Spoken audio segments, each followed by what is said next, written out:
రాష్ట్రంలో రైతులకు సాగునీటి కష్టాలు మొదలయ్యాయి. నీళ్లు లేక రిజర్వాయర్లు, కాలువలు ఎండిపోతున్నాయి. రైతులకు సాగునీరు అందించాల్సిన సర్కారుకు సోయి లేకుండా పోయింది. గత సీజన్ లాగే మళ్లీ పంటలను పశువులకు వదిలేయాల్సి వస్తుందేమోనని రైతులు ఆందోళన చెందుతున్నారు.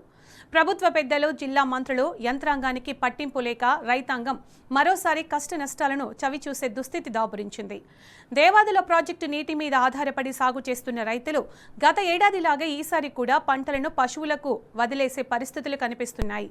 ఈ నేపథ్యంలో మాజీ మంత్రి, assembly deputy floor leader Harish Rao Devadula ప్రాజెక్టులో ప్రధానమైన దేవన్నపేట పంప్ హౌస్ ను ఇవాళ సందర్శించనున్నారు.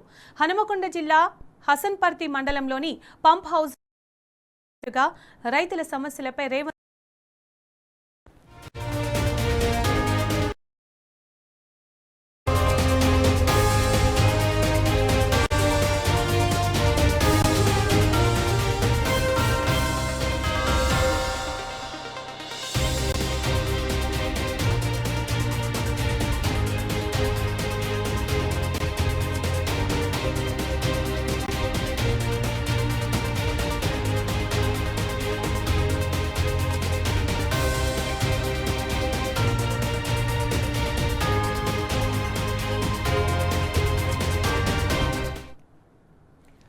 రాష్ట్రంలో అధికారంలోకి రావడం కోసం కాంగ్రెస్ పార్టీ రైతాంగానికి అడ్డగోలు హామీలిచ్చింది.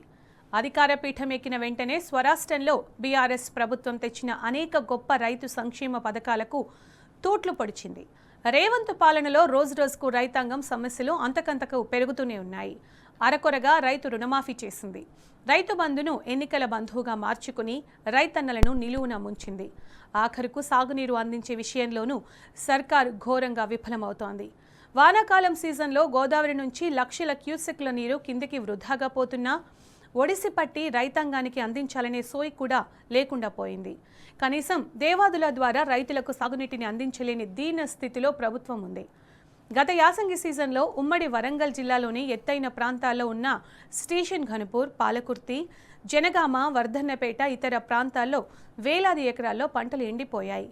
కాంగ్రెస్ సర్కార్ రైతులకు సాగునీరు అందించకపోవడంతో పశువుల మేతకు పంట పొలాలను వదిలేశారు. చేసిన అప్పులు తీర్చలేని స్థితిలో కొంతమంది రైతులు ఆత్మహత్య చేసుకోగా మరికొందరు పొట్ట చేత పట్టుకుని వలసపోయారు.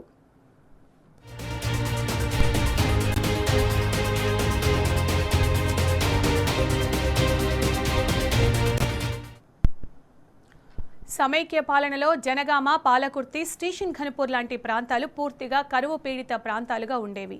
దీంతో గత బీఆర్ఎస్ ప్రభుత్వం దేవాదుల పూర్తి చేసింది. ధర్మసాగర్ రిజర్వాయర్ను నీటితో నింపి అక్కడి నుంచి వర్ధన్నపేట, స్టేషన్ ఘన్పూర్, పాలకుర్తితో పాటు జనగామ, సిద్దిపేట, హుస్నాబాద్ ప్రాంతాలకు సాగునీటిని అందించింది. కేసీఆర్ పాలనలో ఫిబ్రవరి నెలలోనే అన్ని చెరువులను నింపి రైతాంగానికి సాగునీరు అందించేలా చర్యలు తీసుకున్నారు. కానీ ఇప్పుడు ఫిబ్రవరి నెల ముగుస్తున్నా రేవంత్ సర్కారులో చలనం లేదు.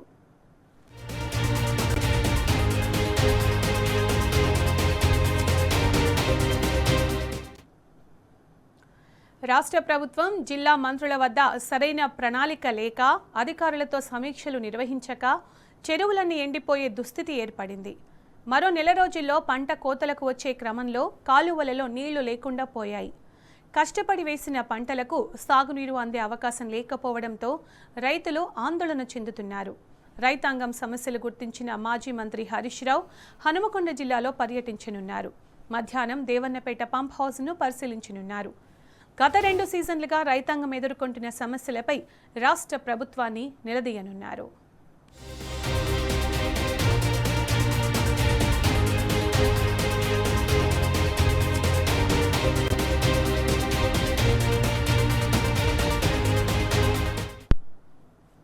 ఇక ఇదే అంశానికి సంబంధించి పూర్తి సమాచారం మా ప్రతినిధి రవికాంత్ అందిస్తారు. రవికాంత్, రైతులకు యాసంగిలో కూడా సాగునీటి కష్టాలు తప్పట్లేదు. ఇవాళ దేవన్నపేట పంప్ హౌస్ ను హరీష్ రావు పరిశీలించినట్టు తెలుస్తోంది కదా, అప్డేట్స్ ఏంటి దీనికి సంబంధించి? సునీత, మధ్యాహ్నం తర్వాత BRS LP deputy floor leader Harish Rao పర్యటించనున్నారు. ఇందులో భాగంగా ప్రధానంగా దేవాదుల ప్రాజెక్ట్ లో భాగంగా ఉండేటువంటి ఫేజ్ 3 దేవన్నపేట పంప్ హౌస్ ను ఆయన పరిశీలించనున్నారు.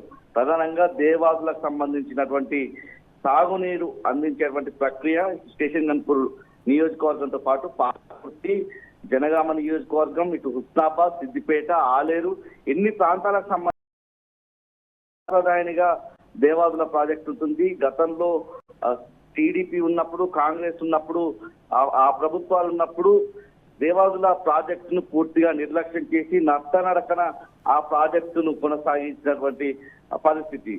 దేవాదుల ప్రాజెక్టు పూర్తిగా గత ప్రభుత్వాలకు ఏదైతే టీడీపీ కాంగ్రెస్ ప్రభుత్వాలకు గతంలో ఒక సొమ్ము చేసుకోవడానికి ఆసరాగా ఉండేటువంటి సందర్భంలో తెలంగాణ రాష్ట్రం తెచ్చుకుందే నీళ్లకు సంబంధించినటువంటి ప్రధానమైనటువంటి సమస్య తీర్చడంలో భాగంగా రైతులు ఆత్మహత్యలు చేసుకునేటువంటి పరిస్థితి తెలంగాణలో ఉండేది. తెలంగాణ రాష్ట్రం ఏర్పడక ముందు వలసలు పోయేటువంటి పరిస్థితి. ఇక్కడ ఉండేటువంటి రైతులు సుసంపన్నంగా ఉండేటువంటి సందర్భం నుంచి పూర్తిగా అప్పుల ఊపిలో కూరుకుపోయి రైతన్నలు ఆత్మహత్యలు చేసుకునే పరిస్థితి.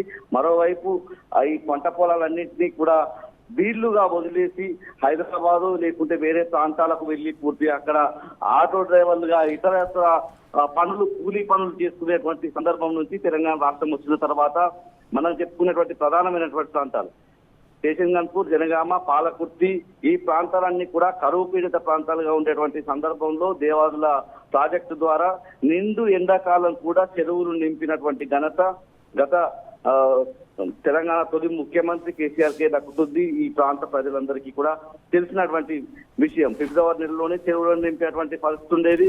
పూర్తిగా దేవాదుల ద్వారా నీళ్లు తెచ్చి రైతాంగానికి అందించేటువంటి సందర్భం ఉండేది. ఈ క్రమంలోనే కాంగ్రెస్ ప్రభుత్వం 2023లో ఎప్పుడైతే అధికారంలోకి వచ్చిందో ఆ పంట సీజన్ సంబంధించి 2023 యాసంగి కావచ్చు, 2024 యాసంగి, 2025 యాసంగి, ఇప్పుడు 2026 యాసంగి.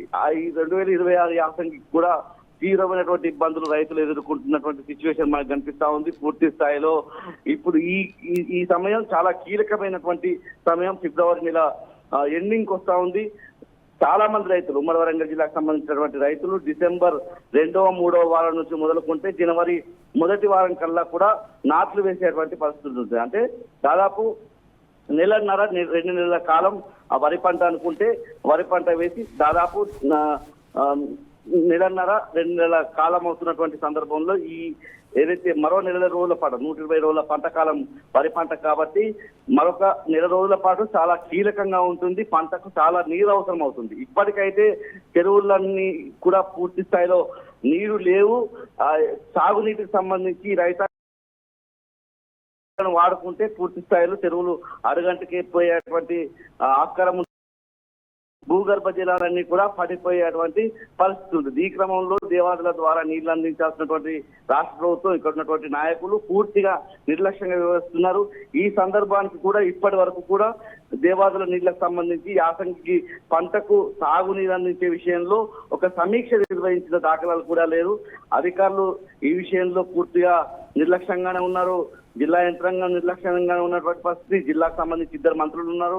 మంత్రి కొండ సురేఖ, అదేవిధంగా మంత్రి సీతక్క, 2 మంత్రులు కనీసం సమీక్ష నిర్వహించిన దాఖలాలు లేవు. పూర్తి స్థాయిలో నిర్లక్ష్యంగానే కనిపిస్తుంది. మా ఇన్ఛార్జి మంత్రిగా ఉన్నటువంటి పొంగులేటి శ్రీనివాస్ రెడ్డి కూడా యాసంగికి సంబంధించినటువంటి సాగునీటి విషయంలో ఇప్పటి వరకు ఒక రివ్యూ సమావేశం నిర్వహించినటువంటి దాఖలాలు లేవు. ఇప్పటికైనా ఒక రివ్యూ సమావేశం నిర్వహించాల్సి ఉంటుంది. రైతాంగానికి సాగునీటి విషయంలో భరోసా కల్పించాల్సి ఉంటుంది. పంటలు వేసుకున్నటువంటి రైతులు ఇప్పుడు లబోదిబో అని మొత్తుకునేటువంటి పరిస్థితి కనిపిస్తా ఉంది. పూర్తిగా పంటలు ఎండిపోవడం కూడా ఇటీవలి కాలంలోనే కనిపిస్తా ఉన్నటువంటి సిచ్యువేషన్. ఏదైతే స్టేషన్ గన్పూర్ ఎగువ ప్రాంతాల్లో ఉండేటువంటి రైతులకు సంబంధించినటువంటి పంటలు ఎండిపోతున్నాయని ఆ రైతులంతా కూడా ఆవేదన వ్యక్తం చేస్తున్నటువంటి సిచ్యువేషన్. రైతులకు భరోసా కల్పించే విధంగా ఇవాళ మాజీ మంత్రి BRS LP deputy floor leader Harish Rao పర్యటన కూడా జరగబోతుంది. దేవాదుల సంబంధించినటువంటి ఫేజ్ 3లో ఉండేటువంటి దేవన్నపేట పంప్ హౌస్ ను హరీష్ రావు పరిశీలిస్తారు. నీళ్లకు సంబంధించి ప్రభుత్వానికి సూచనలు చేయడంతో పాటు ఇప్పటికే 2 సీజన్లకు సంబంధించి కాంగ్రెస్ ప్రభుత్వం వచ్చిన తర్వాత ఫుల్ ఫ్లెడ్జ్డ్ గా ఉండేటువంటి 2 యాసంగి సీజన్లో రైతులు తీవ్రమైనటువంటి ఇబ్బందులు ఎదుర్కొన్నారు. పశువుల మేతకు వరి పొలాలను వదిలివేసినటువంటి సిచ్యువేషన్, పత్తి పీకేసినటువంటి సిచ్యువేషన్ రైతులకు సంబంధించి కనిపించింది. మరోవైపు మొక్కజొన్న చేలలో ఎద్దులను, ఇతర పశువులను వదిలేసినటువంటి దాఖలాలు ఉమ్మడి వరంగల్ జిల్లాలో ముఖ్యంగా జనగామ లాంటి జిల్లాకు సంబంధించి కనిపించినటువంటి సిచ్యువేషన్ లో ఇవాళ ఆ రైతాంగానికి భరోసా ఇచ్చే విధంగా హరీష్ రావు పర్యటన కొనసాగేటువంటి అవకాశం కనిపిస్తా ఉంది. రైతుల పక్షాన అనేక ప్రశ్నలను కూడా ప్రభుత్వం మీద హరీష్ రావు ఎక్కువ పెట్టేటువంటి అవకాశం కూడా మనకు కనిపిస్తోంది. Sunita, thank you Ravikanth, thanks for the updates.